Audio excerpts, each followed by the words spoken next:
بسم اللہ الرحمن الرحیم۔ محترم ناظرین، السلام علیکم ورحمۃ اللہ وبرکاتہ۔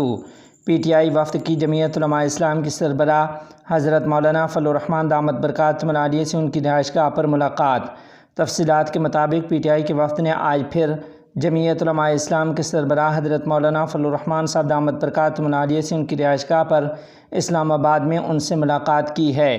ذرائع کے مطابق پی ٹی آئی کی جانب سے جمعیت علماء اسلام سے رابطہ کیا گیا تھا، جس کے بعد آج دونوں جماعتوں کی جانب سے شام کو ملاقات طے کی گئی تھی۔ ذرائع نے بتایا کہ آئینی ترامیم پر دونوں جماعتوں نے ایک ساتھ چلنے کے عزم کا اظہار کیا۔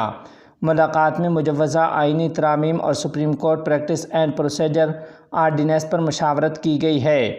محترم ناظرین و سامعین، آپ کو بتاتے چلیں کہ اس سے پہلے جمعیت علماء اسلام کے رہنما سینیٹر کامران مرتضیٰ نے اس حوالے سے میڈیا سے گفتگو کرتے ہوئے بتایا تھا کہ پی ٹی آئی نے ملاقات کا پیغام بھجوایا تھا اور وہ آئیں گے تو استقبال کریں گے۔ انہوں نے کہا کہ دیکھیں گے کہ وہ کیا بات کرتے ہیں۔ ایک سوال کے جواب میں اس سے پہلے سینیٹر کامران مرتضیٰ نے کہا کہ ابھی تک آئینی ترمیم کا ڈرافٹ تیار نہیں ہوا ہے۔ کامران مرتضیٰ نے کہا کہ ہم اپوزیشن کا حصہ ہیں اور اسی کا حصہ رہیں گے۔ ملک کے لیے بہتر قانون سازی ہوئی تو حکومت کے ساتھ چل سکتے ہیں۔ سنی اتحاد کونسل کے سربراہ صاحبزادہ حامد رضا نے میڈیا سے گفتگو کرتے ہوئے قائد جمعیت مولانا فضل الرحمان دامت برکاتہم العالیہ سے ملاقات سے پہلے کہا تھا کہ آج آئینی ترمیم کے موضوع پر بات چیت کی جائے گی۔ صاحبزادہ حامد رضا نے کہا کہ حکومت کو پیغام ہے، ہمارے ایم این ایز پورے ہیں۔ جس طرح جبر سے پچھلی مرتبہ بندے اٹھائے گئے، اس مرتبہ ایسا نہیں ہوگا۔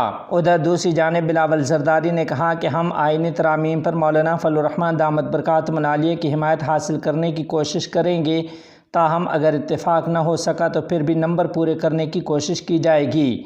بلاول زرداری نے اپنے ایک بیان میں کہا کہ امید تھی کہ آئینی اصلاحات پر قائد جمعیت حضرت مولانا فضل الرحمان صاحب ہمارا ساتھ دیں گے، تاہم انہوں نے مزید مشاورت کا کہا تھا۔ محترم ناظرین، ادھر دوسری جانب آپ کو یہ خبر دیتے چلیں کہ اس سے پہلے جمعیت علماء اسلام کے سربراہ حضرت مولانا فضل الرحمان صاحب دامت برکاتہم سے ان کی رہائش گاہ پر سینئر صحافیوں نے بھی ملاقات کی تھی۔ ملاقات میں مولانا فضل الرحمان صاحب نے کہا کہ خواہش ہے کہ آئینی ترامیم اتفاق رائے سے منظور ہو۔ انہوں نے کہا کہ ایکسٹینشن مفادات کی بنیاد پر نہیں، ضرورت کی بنیاد پر ہونی چاہیے۔ آئینی عدالت کے قیام کے حق میں ہیں۔ شہباز شریف نے صرف اتنا کہا کہ ہمیں سپورٹ کرو، کسی شخص کے لیے ترمیم کے حق میں نہیں۔ قائد جمعیت مولانا فضل الرحمان نے سینئر صحافیوں سے ملاقات میں کہا کہ افتخار چودھری کے لیے سب نے جدوجہد کی، لیکن اس نے سب کا جو حشر کیا وہ سامنے ہے۔ مولانا فضل الرحمان صاحب کا مزید کہنا تھا کہ دو صوبے مسلح گروہ کے قبضے میں ہیں، ایک صوبے سے قوم پرست اور دوسرے سے مذہبی جماعتوں کو دھاندلی کے ذریعے باہر کیا گیا۔ مولانا فضل الرحمان نے گفتگو کرتے ہوئے سینئر صحافیوں سے کہا تھا کہ بلوچستان اور خیبر پختونخوا میں ریاست کی عملداری ختم ہو گئی ہے۔ قوم پرست علیحدگی کی بات کریں تو داخلی مسئلہ قرار دے دیا جاتا ہے۔ انہوں نے کہا کہ مذہبی بنیادوں پر کوئی مسئلہ ہو جائے تو اسے عالمی ایشو بنا دیا جاتا ہے، یہ دوہرا معیار کیوں؟